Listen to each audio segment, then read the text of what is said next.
शिवम मिश्रा जी, कानपुर। हमारे माई श्यामाजू को राज। महाराज जी, आपके चरणों में कोटि कोटि प्रणाम। महाराज जी, आपका हृदय से धन्यवाद। आपकी वाणी से देश के हम जैसे युवाओं को जीवन सफल बना है।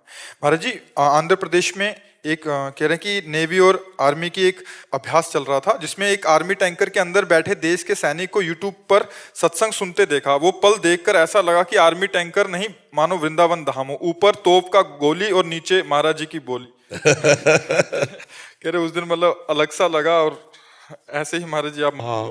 महाराज जी, सब आपकी कृपा है। जहाँ रह रहे वहीं वृंदावन धाम आपकी कृपा से अनुभव हो रहा है। ऐसे ही कृपा बनाए रहे। आप खूब नाम जप करो और सच्चाई से जो सेवा मिली है वो भगवान की पूजा मान के करो, इसी में विजय मिलती जाएगी। जो सेवा मिली है उसे भगवान की पूजा मानो। चाहे गोली चलाना हो और चाहे कोई सानी हो, चाहे व्यापार हो, चाहे नौकरी हो, ये सब सृष्टि भगवान की है। सेवा मान के करो, नाम जप करो, बहुत आनंद में। गलत आचरण करने से ठीक नहीं है।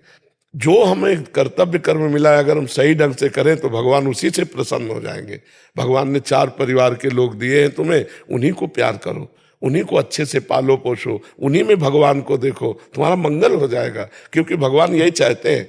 आपको गृहस्थ बनाया, आपको एक देशभक्त बनाया, आपको एक किसान बनाया, आपको एक व्यापारी बनाया। आप अपने अपने कार्य को अच्छे प्रकार से करो तो बढ़िया भगवान प्रसन्न हो जाए। भगवान एक पिता है यार, वो स्वार्थी आदमी थोड़ी है कि तुम उनका भजन करो तो तुम्हें प्यार करेंगे।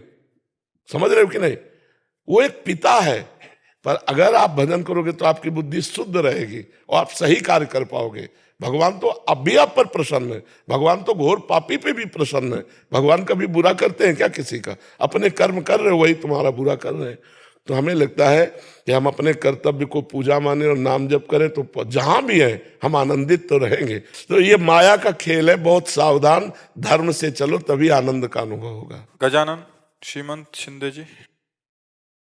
महाराज जी, आपके चरणों में कोटि कोटि प्रणाम। महाराज जी, क्या ध्यान किए बिना चित्त की वृत्ति जानी जा सकती है? नाम जप और ध्यान में क्या अंतर है? नाम जप से जानी जा सकती है।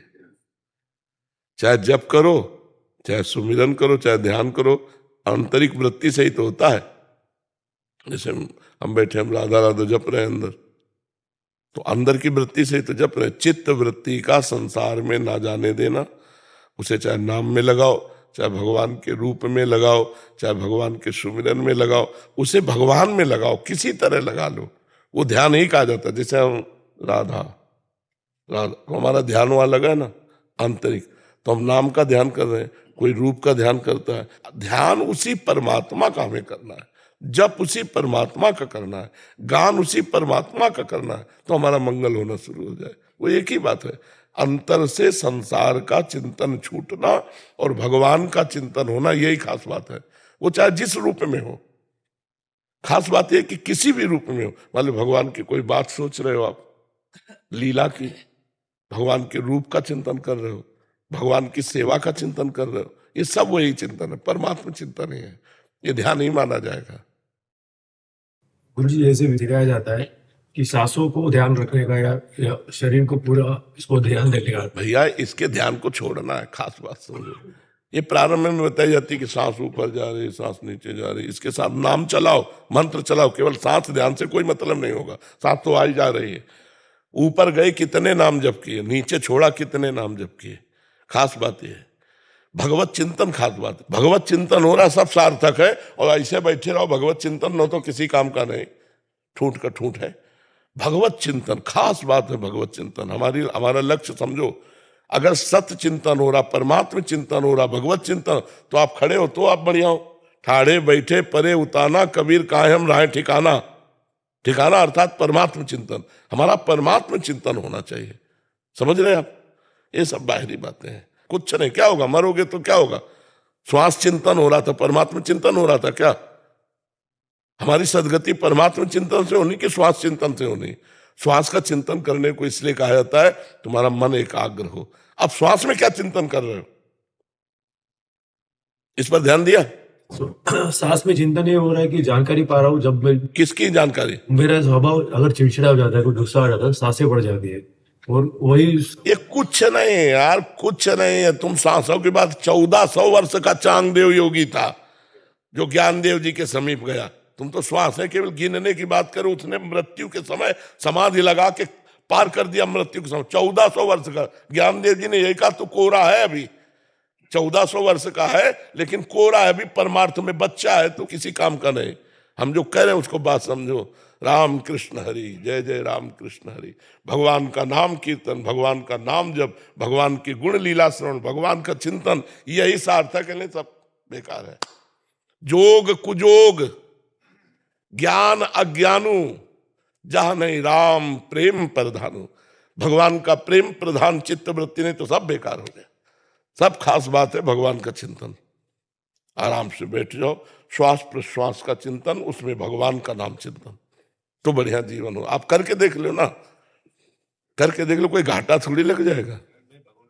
हाँ, भगवान का चिंतन। राधे राधे महाराज जी। महाराज जी, मैंने आपके सत्संग में सुना है कि जब कोई हमें कष्ट देता है तो वो प्रभु की ही लीला होती है, ताकि हमारे प्रारब्ध नष्ट हो। तो हमारे प्रभु कष्ट देने वाले मनुष्य से नवीन पाप कर्म क्यों कराते हैं, जबकि वो तो मंगल। अगर ये मान रहे हो कि प्रभु ही आके हमारे पापों का प्रायश्चित करा रहे हैं, तो क्या परेशानी है? तुमसे व्यक्ति क्यों मान रहे हैं? वो एक यंत्रवत कठपुतली जैसा है, वो चल रहा है प्रभु से, वो आया है हमें पावन करने के लिए।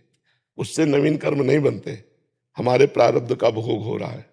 बस हमें ये सोचना है, मेरे प्रभु आकर के मुझे मेरे प्रारब्ध का भुगतान करवा रहे हैं। उस व्यक्ति से नवीन कर्म नहीं बनेगा, क्योंकि वो मेरे प्रारब्ध को भुगता रहा है। समझ लेना। हाँ, तो हम उसके प्रति क्यों सोचे? हम तो अपने क्षेत्र में सोचे, हमारे सोचने का क्षेत्र है अपना, उसका नहीं। हमने उससे झगड़ा नहीं किया, हमने उसका अहित नहीं किया, और वो आकर हमको गाली देता है, अपमान करता है, प्रतिकूलता, तो हम भगवान का प्रसाद समझकर सह लेते हैं। उसका क्या होगा ये मुझे नहीं देखना। वो कौन है? मेरे भगवान है, बस खत्म खेल।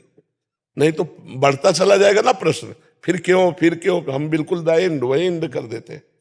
सामने वाला आया हुआ भगवान है, मेरे पापों का प्रायश्चित कराने के लिए वो नाटक कर रहा है प्रतिकूलता का, हम सह लेते हैं, बात बन गई, खत्म।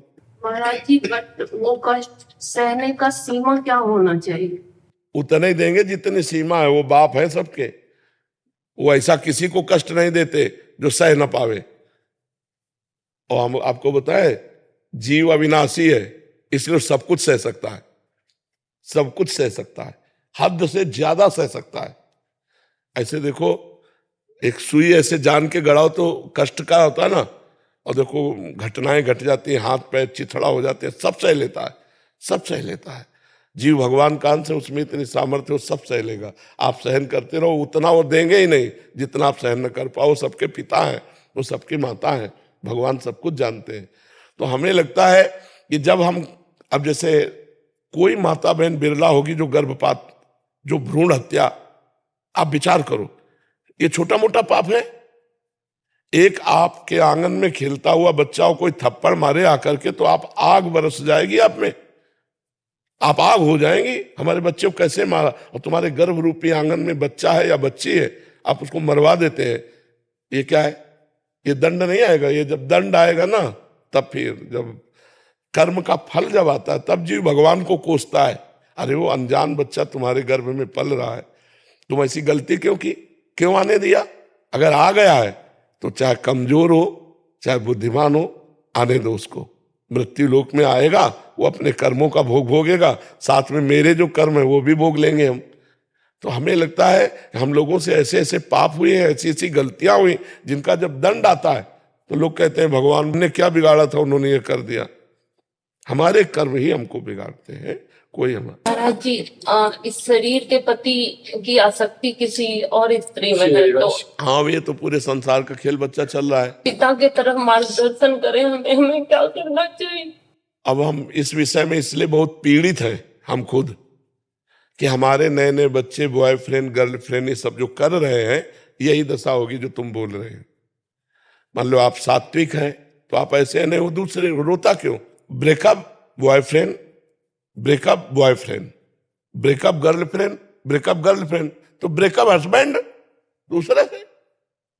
संसार का जो स्वरूप चल रहा है यही जो तुम रो के कह रहे हो, वही हम यहाँ उपदेश में कहते हैं कि ये बच्चों ऐसी गलती मत करो, क्योंकि तुम गृहस्थी को नाश कर दोगे।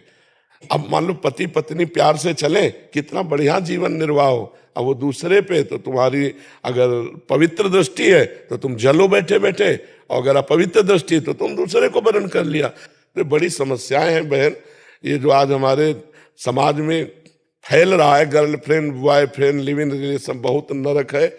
और ये बहुत आगे चलकर यही गतियां लाने वाला है। ये जो आपकी गति है ना, यही लाने वाला। हमें लगता है भगवान का नाम स्मरण करो, भगवान का भरोसा रखो और तुम पवित्र रहो। तुम इधर उधर दृष्टि मत डालना। भगवान जो जैसा कर्म करता है उसको भोगना होता है। आप पवित्र रहो, नाम जप करो। भगवान सबका सहयोग करते हैं, भगवान सबको सहयोग करते हैं। आप भगवान का भरोसा रखो और आचरण अपने बिगाड़ना नहीं तो वो बिगड़ा तुम बिगड़े, फिर उसमें प्रश्न करने का मतलब क्या रहा, साधु समाज का मतलब क्या रहा।